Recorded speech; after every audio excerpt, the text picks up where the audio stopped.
Hello everyone and welcome to the Learning Droid. I promised you a while ago that I would show you me expunging this god-awful mess from this piece of wood, this embarrassment to the name of Pyrography. And on top of that I've got this pattern that I tried to do a short while ago, and the pattern simply didn't transfer. It didn't transfer well at all. So there are a couple of ways of doing this. You could use a plane if you've got a thicker bit of wood. In fact, that's a really efficient way for beginner pyrographers to practice pyrography.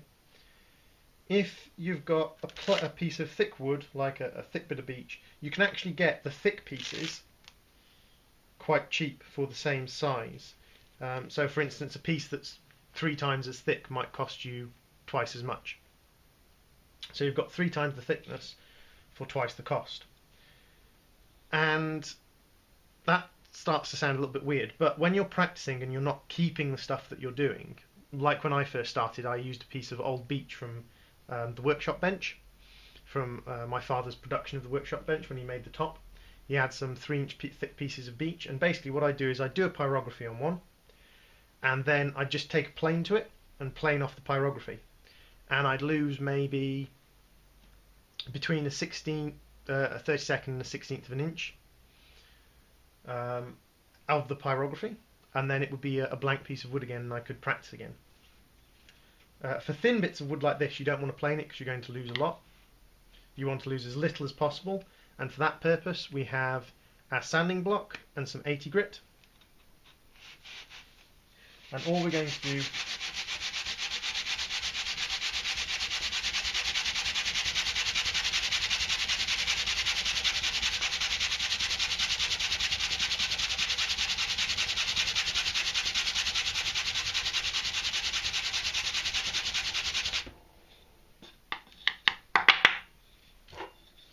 is make sure we get nice and dusty.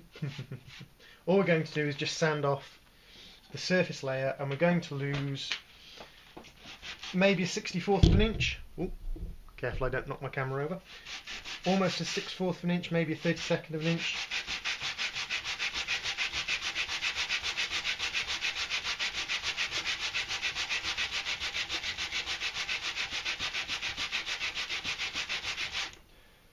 Now if you've got one,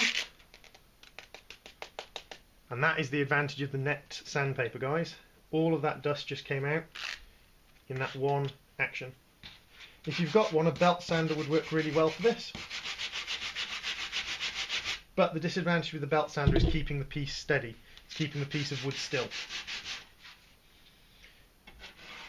and you do want to keep the piece of wood still.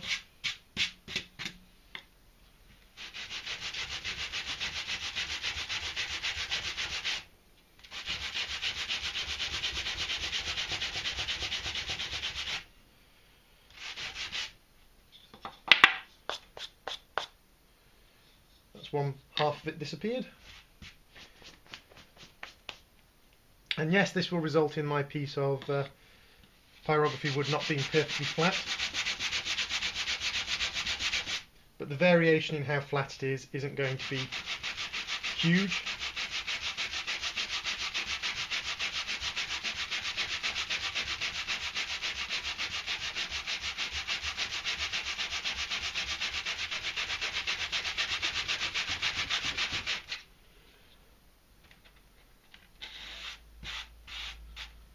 And we can always even it out by hand later with some finer sandpaper.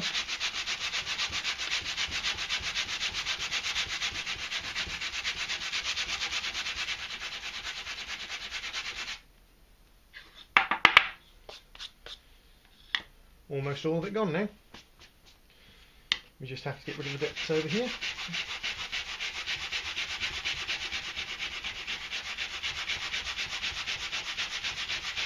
I'm going with the grain the whole time.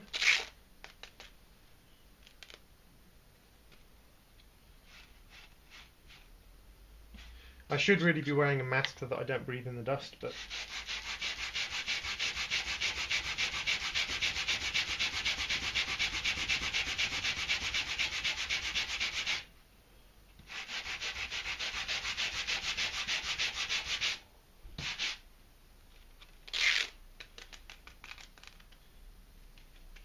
I'm not breathing in when there's lots of dust in the air. Should really move that out of the way as well. Luckily that's cooled down since I last used it. So now this is quite bitty and grainy. So what you want to do is you want to go down to maybe a 400 or a 320.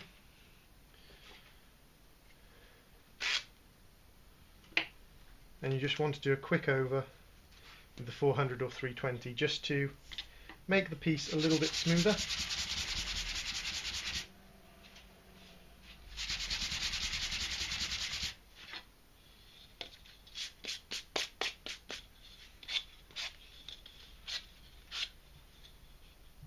And then when you're ready to pyrography, or when you're about to use the same piece of wood for another bit of pyrography, all you have to do is go over it once with a piece of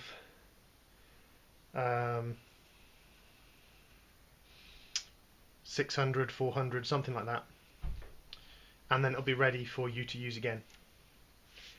Now, when you're doing a pattern,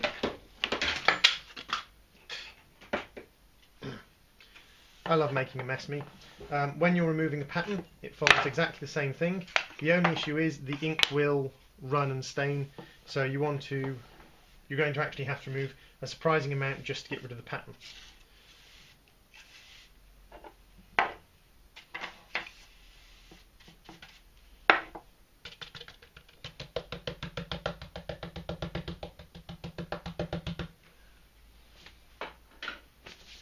I'll vacuum that out of there later on when I turn the vacuum on. But all we're going to do is we're going to go back to our 80 grit. See, this is why I love this Velcro sanding block. We switch backwards and forwards between the sanding papers. I don't have to hold it on with my fingers, which you'll find becomes quite painful if you're holding the sanding paper with your fingers.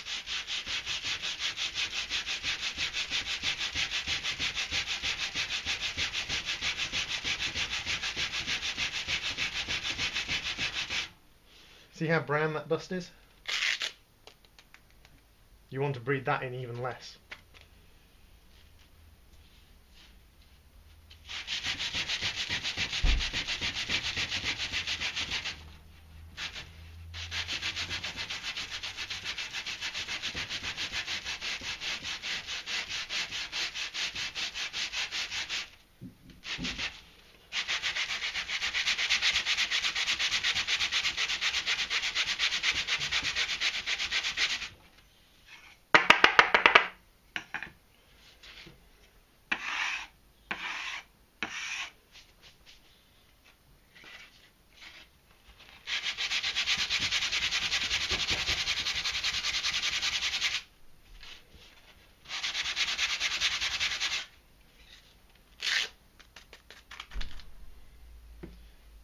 Once again, just like before, we're just going to switch down to some 320 just to take off the majority of the roughing while we're at it, and then we can store the piece